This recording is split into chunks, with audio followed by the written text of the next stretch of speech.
Vietnam সফরের শুরুতেই এক অদ্ভুত ঘটনা ধরা পড়ে ক্যামেরায়। ফ্রান্সের প্রেসিডেন্ট ইমানুয়েল ম্যাক্রো এবং তার স্ত্রী ব্রিজিট ম্যাক্রো তখন বিমানে। হ্যানয় বিমানবন্দরে অবতরণের পর প্রেসিডেন্ট ম্যাক্রো যখন বিমানের দরজায় এসে দাঁড়ান, ঠিক সেই মুহূর্তে ব্রিজিট হঠাৎ তার মুখের দিকে হাত তোলেন। দেখে মনে হয় যেন ধমক দিচ্ছেন বা ধাক্কা দিচ্ছেন।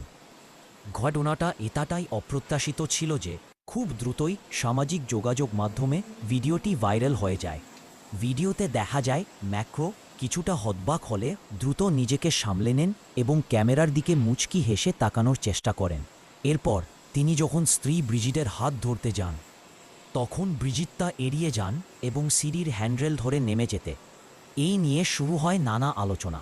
শুরুতে প্রেসিডেন্টের দপ্তর কোনো মন্তব্য না করলেও পরে ফরাসি সংবাদমাধ্যমগুলো নিশ্চিত করে ভিডিওটি আসলে, আর এতেই সামাজিক যোগাযোগ মাধ্যমে নতুন করে আলোচনার ঝড় উঠে।